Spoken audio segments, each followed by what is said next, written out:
ndabasuhuje mu izina rya Yesu. Nanone kandi ndagarutse ni kubw'Imana Rora Prophet.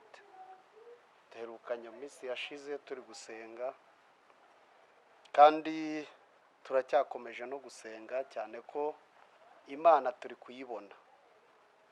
Aha rero ndongera gushima hano w'iki gitangazamakuru ibyahishuwe Media. Imana ibaha umugisha. Reka rero tuongere tuganire ku ijambo kandi ijambo ry'Imana ringana n'Imana kandi Imana ingana n'ijambo ryayo. Dufite rero amahirwe menshi kuba tukifite amatwi, tugifite amaso yo kureba imirimo Imana ikora.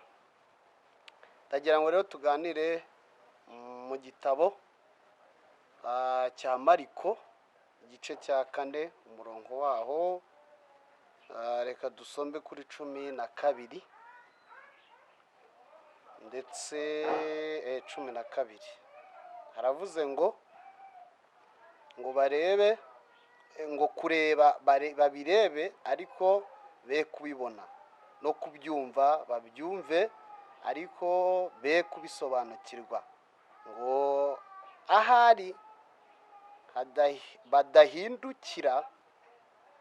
badahindukira bakababarirwa ibyaha byabo. Mwakire neza ijambo ry'Imana.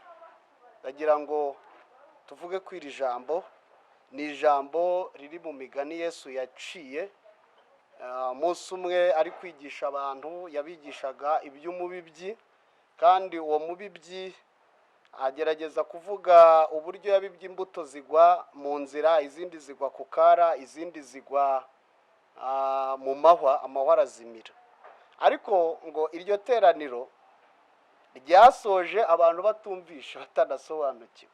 Ariko ngo abigishwa be baza kumubaza, baramubaza bati ariko ibintu wigishije ko abantu batafashijwe batabyumvishije, kuki wigishirije mu migani? Abantu bose koko bazi imigani. Ariko Yesu hano abasubiriramo, ababwirira ijambo dusomye. Aravuga ngo kubireba barabireba ariko ntago babibona, kandi kubyumva barabyumva ariko ntibabisobanukirwa. Nje kukubwira iki muri iri jambo? Nje kukubwira ko imirimo y'Imana irahari, n'Imana ubwayo irahari, ariko kugira ngo tubibone biragoye. Bushize nabaganirije ku ijambo mbabwira ngo dukeneye gusenga kubwo ikibazo kiriho uyu munsi cya COVID-19.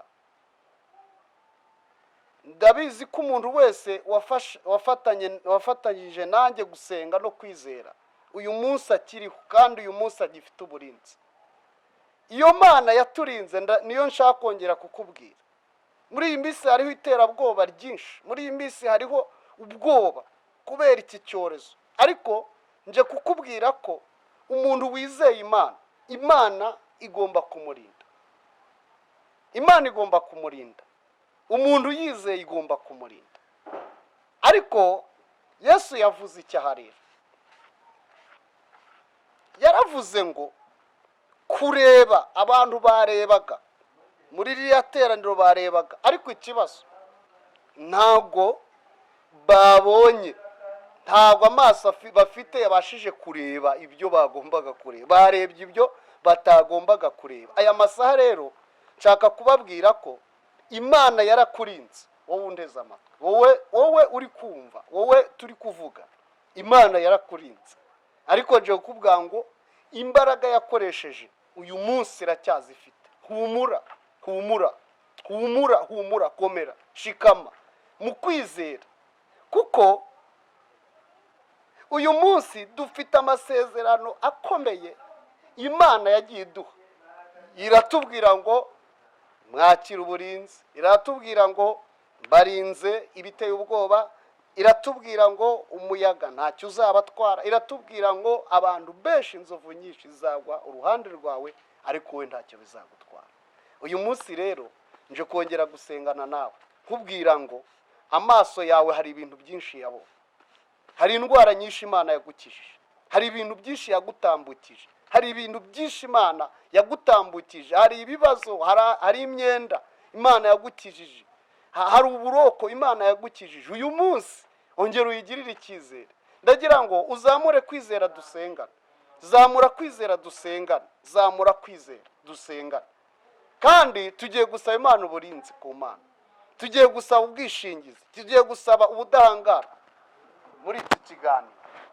Kandi iki kiganiro ni ikiganiro tugiye kwifatanya n'umuntu wese wari wazindukanye kugira ubwoba no kumva ashidikanyije bitewe n'ibihe turimo, bitewe n'iminsi mibi isi yose ihagazemo.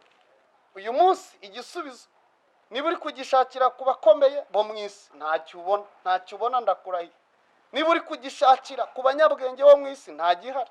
Niba uri kugishakira kuri ba bandi tuzi birirwa bakora ubushakashatsi, nta gihari. Igisubizo kiri mu kwizera Imana yaremye ijuru n'isi. Aya masaha rero ndakubwiye ngo zamura kwizera dusenga.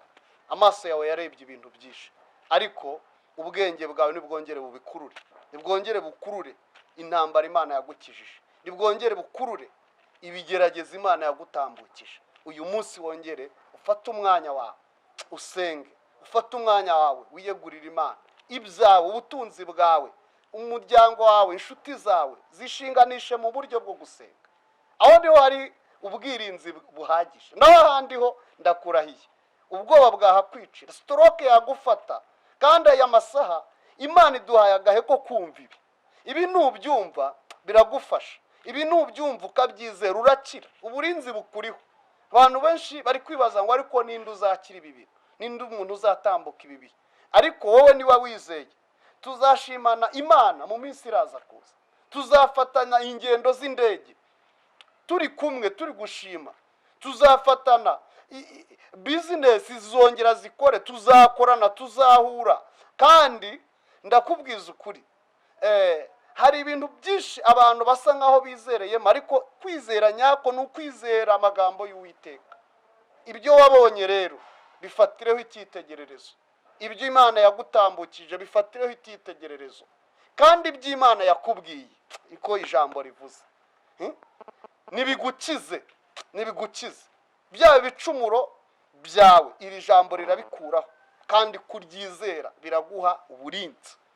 Ahari ibyaha wakoze byagucira urubanza ukavuga uti njyewe si Imana ifitiye imbabazi, njyewe si Imana nanjye ndi mu bantu izarinda.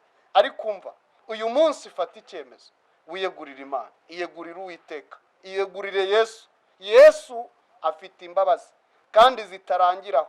Icyatumye Yesu aza hano mu isi ni wowe ni ukuri, nta wundi, ni wowe. Niyo mpamvu akira ijambo ry'Imana, akira ubu butumwa, akira izi mbaraga zihishe muri iri jambo, kuko iyi ni Imana yicaye mu nyuguti ku mpapuro.